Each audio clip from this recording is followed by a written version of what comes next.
हम सबको ये पता है कि ऐश ने डिफरेंट एरिया में या डिफरेंट सीजन में जाके डिफरेंट ट्रेनर से बैटल करी और आखिरकार वो बन गया पोकेमॉन चैंपियन। बट क्या तुमको पता है एक ऐसा पोकेमॉन ट्रेनर जिसने ये सब पहले ही अचीव कर लिया था, वो भी बिना कुछ कहे। Meet Red, a legendary trainer who is so strong that he did it first attempt without seeing any single.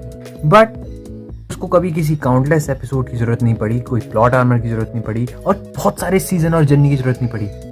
But फिर भी उसे कोई नहीं जानता। ऐसा क्यों? आज जानेंगे इस वीडियो में ये रेड है कौन और इसे क्यों नहीं जानता भाई कोई, except the OG fans. But ऐसा क्यों? Let's find out. So hello guys, मैं हूं नमन और आप सबका स्वागत है मेरी इस नई वीडियो में। हाँ जी हाँ शो। वेल, अब बात कर लेते हैं रेड के बारे में कि हु इज रेड, रेड कौन है। वेल, ये हमारा ही रेड कैरेक्टर है, यही हमारा ओजी ओरिजिनल प्रोटैगनिस्ट था पोकेमॉन सीरीज का, जो कि सबसे पहले हमें पोकेमॉन गेम्स में, जीबीए गेम्स में Pokemon red, Pokemon GBA GBC पहले ऐसे चलते, Pokemon red blue and green में देखा गया था। और एक बात तो मैं पहले बता दूँ, ये ऐश से भी पहले आ गया था। मतलब पहले पोकेमॉन गेम्स आए थे, फिर पोकेमॉन सीरीज आई थी। किसी वजह से लोग इसे भूल गए, द ओजी को। रेड ने अपनी जर्नी ऐसी एस्पायरिंग पोकेमॉन ट्रेनर की तरह नहीं करी थी from a Pallet town. He simply went out और पोकेमॉन एंड आगे के टॉप तक बढ़ता गया and finally he became Kanto region champion. और वो वहीं नहीं रुका। आफ्टर डिफीटिंग लाइट 4 और टीम रॉकेट का पत्ता साफ करने के बाद रेड गायब हो गया, क्योंकि कम बैक तो उसको करना था। बट ऐसे नहीं कि लल्लू पल्लू। और रेड ने कम बैक किया बहुत ही अनएक्सपेक्टेड तरीके से, और वो भी एरी गहरी जगह में नहीं, at the peak of the Mount Silver as a final boss. और जिन्हें नहीं पता ये माउंट सिल्वर क्या है, तो भाई यार तुम अपने आप को पोकेमॉन फैन कैसे बोल सकते हो? जिन ओजी के लवर्स ने पोकेमॉन देखा है, पोकेमॉन जीबीए गेम खेला है, उन्हें पता होगा पोकेमॉन गोल्ड सिल्वर, इनमें लास्ट में जो हमारा कैरेक्टर है जब वो जा रहा होता है अपनी पोकेमॉन लीग के लिए, तो विक्ट्री रोड के बाद वो एक एरिया में आता है, उस एरिया का नाम था माउंट सिल्वर। वहाँ आता है, वहाँ पे उसको एक ट्रेनर मिलता है जो अपने आप को एक चैंपियन बताता है, कैंटो रीजन। और वो चैंपियन कोई एरा गहरा नहीं, अपना रेड था, फाइनल बॉस।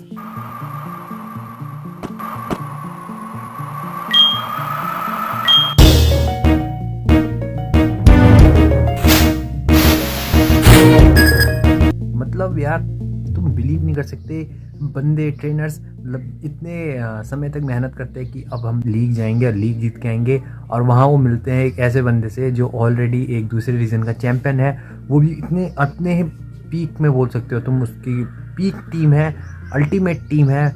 और वहाँ पे अगर तुम पिट जाते हो तो भाई वहाँ से सीधा वापस जाना पड़ेगा, और तुम्हारे विक्ट्री रोड जो तुम इतनी लंबी चढ़ के आए हो वो रास्ता भी खत्म है। तो सोच सकते हो भाई का क्या खौफ रहा होगा। Red versus Ash. तो अब बात कर लेते हैं Red versus Ash and what makes it different. मतलब इन दोनों में क्या डिफरेंस है? The one who have legendary Pokemon and the one who make their own Pokemon legendary. तो वेल, बात कर लेते हैं हम पहले ऐश की। ऐश बहुत ही मतलब एनर्जेटिक बंदा है, जो मतलब अपनी हमने देखा है उसको काउंटलेस बैटल करते हुए, जिसमें वो काफ़ी हारा है, अपनी गलतियों से सीखा है, और थोड़ा सा डम भी है कहीं कहीं जगह, नॉट एवरी जगह। बट अगर हम बात करें हमारे रेड की, रेड भाई वो बहुत ही ज़्यादा इंटेलिजेंट बंदा है, वो ऐसी गलती करता नहीं है, और उसका विन रेशियो भी अगर हम देखा जाए ना ऐश के कंपैरिजन में, तो वो काफ़ी ज़्यादा है। तो अगर हम बैटल स्किल की बात करें तो मेरे हिसाब से रेड ऐश से आगे है। बट हमको थोड़ा एनीमे सीरीज़ में ऐश को ज़्यादा ग्लोरीफाई करके दिखाया है, क्योंकि वो हमारा प्रोटैगनिस्ट है। अगर रेड होता तो रेड को भी दिखाते। बट अगर आप मैं चलो ये चीज़ आगे बोलूँगा, बट ये पॉइंट बहुत इंपॉर्टेंट है, याद रखना, देखना तुम। Pokemon comparison. पहले बात कर लेते हैं पोकेमॉन की। वेल, जो रेड की पोकेमॉन है उसमें है चारिज़ार्ड, माउंट सिल्वर की टीम बोल रहा हूँ मैं, जो माउंट सिल्वर में मिलती है, उसमें है चारिज़ार्ड, वेनसौर, ब्लास्टॉइस, एस्पियन, स्नोलैक्स और पिकाचू। और दूसरी ओर हमारा ऐश है, जिसकी हर रीजन के साथ पोकेमॉन चेंज हो जाते हैं except Pikachu, I love Pikachu. Pika, तुम मुझे बताओ यार कि किसका पिकाचू स्ट्रॉन्ग है? नहीं मतलब पिकाचू तो मेरे को पता है ऐश का स्ट्रॉन्ग है, क्योंकि उसके बाद एडवांटेज था, जी मूव हो गया, जायगंटामैक्स फॉर्म हो गई। बट बात आती है चारिज़ार्ड की। अब यहाँ पे देखना लड़ाई होने वाली है, क्योंकि अगर मैं बोलूँगा कि रेड का चारिज़ार्ड ज़्यादा स्ट्रॉन्ग है, क्योंकि देखो ऐश के चारिज़ार्ड को हमको कभी सीरीज़ में मेगा इवॉल्व होते हुए दिखाया, but on the other hand जो हमारा रेड है उसका चारिज़ार्ड मेगा इवॉल्व हो सकता है। अब तुम मुझे कमेंट करके बताओ कि रेड और ऐश में से किसका चारिज़ार्ड ज़्यादा तगड़ा है, तो तुम कमेंट में बताना। और प्लीज़ नो हेट, मैं स्टैट्स के बेस में बोल रहा हूँ ये बात, ठीक है। Pokemon journey comparison. पहले बात कर लेते हैं पोकेमॉन जर्नी के बारे में। वेल ऐश को 25 साल लगे पोकेमॉन, वैसे तो वर्ल्ड चैंपियन बना पर फिर भी पोकेमॉन चैंपियन बनने में। एलोला में बन गया था पर उनका रीजनल था, ठीक है। एलोला में बन गया था तो उसको 25 साल लगे मतलब पूरा पोकेमॉन चैंपियन बनने के लिए। But on the other hand जो हमारा रेड था उसने एक ही बारी में कर दिया था भाई, ऑन द फर्स्ट अटैम्प्ट ये क्रैक कर दिया था भाई ने। ऐसे भी नहीं, उसकी no losing streak, straight dominance. But still लोग रेड को बहुत ही अंडररेटेड मानते हैं। बट क्यों, चल पता लगाते हैं। बट रेड फेल क्यों हो गया? वेल असलियत में तो रेड एक बारी के लिए चैंपियन है, हमारा चैंपियन रह चुका है, बट क्यों फेल हुआ? वेल अगर रेड के देखा जाए तो रेड स्ट्रेट ऐसा बंदा है जो मतलब सिर्फ स्ट्रेंथ और ब्रूटल स्ट्रेंथ में ही भरोसा रखता है, स्ट्रेट डोमिनेंस भाई। But on the other hand हमारा जो ऐश है वो फ्रेंचाइजिस का, मतलब जो उनकी फ्रेंचाइज है एनिमे फ्रेंचाइज पोकेमॉन की, उनका मतलब फेस है यार, एक तरीके से बेबी फेस बोल सकते हो कि भाई जिसमें ऐश फोटो आ गई तो चलेगा। ऐश पिकाचू क्या जोड़ी है जो मतलब हमें नॉस्टैल्जिया हिट ये भी देती है, क्योंकि बचपन में तो यार सबने एनिमे से ही देखा है, गेम तो सीधा खेला नहीं, वो गेम तो खेला था उसके बाद। बट ऐश ही इनका फ्रेंचाइज का चेहरा है और आई थिंक ये इन्होंने बहुत ही अच्छा मूव चला, क्योंकि अगर रेड में ये ऐसी स्टोरी दिखाते तो आई गेस रेड की जो इमेज है जैसे स्टेट डोमिनेंस वाली ये शायद ना होती।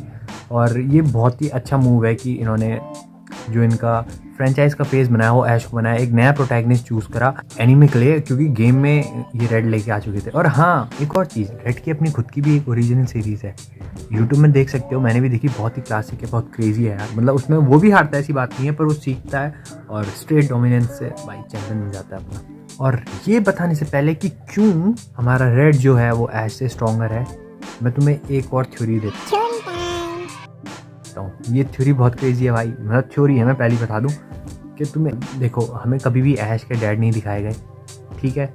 और एक बार तुमने देखा होगा एपिसोड में जिसमें ये जो प्रोफेसर ओक है ये टाइम ट्रैवल करके फ्यूचर में आता है, क्योंकि ये फिक्स था कि जिसने पिकाचू ही देना था ऐश को, उसका नाम था सैमुअल ओक, जिसकी मदद करते हैं। जब I'm sure you and Sammy will be friends forever. How'd Professor Oak know Sammy's name? We never mentioned it to him. तो मतलब उसमें साफ बताते हैं कि इसमें टाइम ट्रैवल हुआ है। तो सोचो, क्योंकि हमारा जो गैरी है ये भी बाद में चल के वो बन जाता है ओक की तरह रिसर्चर। तो व्हाट इफ जो ब्लू था गेम्स में जो उसका राइवल दिखाया जाता है रेड का, वो असल में प्रोफेसर ओक ही है, सैमुअल ओक, और जो रेड है वो ऐश के डैड है। मतलब क्रेजी थ्योरी है, हो सकता है क्योंकि उसमें इतनी सिमिलैरिटी दिखाई गई है ना, और कभी भी ऐश के डैड दिखाए नहीं गए, और ये ऐश से भी पहले से चली हुई है, मतलब जो इनकी ये रेड की स्टोरी है, तो इट माइट बी पॉसिबल। और तुम मुझे बताओ तुम्हें क्या लगता है, क्या ये हो सकता है? वेल अब बात कर लेते हैं कि क्यों ऐश ने रेड को रिप्लेस कर दिया। वेल बात कुछ ऐसी है, पोकेमॉन एनिमे सीरीज़ बनाई गई थी पोकेमॉन के गेम को प्रमोट करने के लिए, तो उनको चाहिए था एक फ्रेश फेस, मतलब जो इनकी मतलब इसकी बैड एस इमेज है रेड की स्ट्रेट डोमिनेंस वाली, वो ये नहीं चाहते थे। वो चाहते थे इसे बच्चे देखे और बच्चे रिलेट कर पाए, इसलिए उन्होंने एक एस्पायरिंग बंदा ये ट्रेनर चुना जो मतलब गलती करता है, सीखता है और बेहतर होता है, जिससे मतलब एक बच्चा देखेगा तो उसकी साइकोलॉजी सुधरेगी कि हाँ यार अगर मैं फेल भी हो रहा हूँ तो कोई बात नहीं, बट मैं ग्रो कर रहा हूँ, मैं बेहतर बनूंगा। और ये अच्छा, बहुत एक अच्छा मूव था। और आगे तो पता ही है, सबको पता है आगे क्या हुआ, मैं मतलब कुछ बोल नहीं सकता, और बोलूँगा भी तो भाई बेवकूफ़ी है, क्योंकि आई लव ऐश टू और उसका पिकाचू भी। मतलब वैसे तो मेरे को उसका ग्रीन निंजा और चारिज़ार्ड भी पसंद है, सेप्टाइल भी। तुम बताओ मुझे ऐश के तुम्हें कौन से पोकेमॉन अच्छे लगते हैं? हम बात कर लेते हैं हमारे फाइनल कंक्लूजन के बारे में कि क्या रेड ऐश से स्ट्रॉन्ग है। Well right now with Ash team नहीं, बट अगर जो हमारा रेड है ये भी इतनी सारी जर्नी में जाता जैसे ऐश गया, तो भाई मैं लिख के ले सकता हूँ रेड ऐश पे चांस ही नहीं था। हाँ मतलब उसके कुछ कुछ पोकेमॉन थे, अगर वो अपनी बेस्ट टीम बनाए तो वो एक बारी के लिए उस पर टक्कर दे सकता है, बट बहुत ही क्रेजी बैटल होगी। हो सकता है रेड जीत जाए, हो सकता है ऐश जीत जाए। अब तुम मुझे कमेंट में बताओ कि भाई तुम्हें क्या लगता है कौन जीतेगा। और अगर तुम्हें वीडियो पसंद आई तो वीडियो को लाइक करना और चैनल को सब्सक्राइब करना। माफ़ी चाहता हूँ, बहुत दिनों बाद वीडियो आ रही है, जब मैं काम कर रहा हूँ। एक और चीज़ में बहुत ही अच्छी आएगी, अगर सब कुछ अच्छा रहा तो। तब तक के लिए बाय बाय।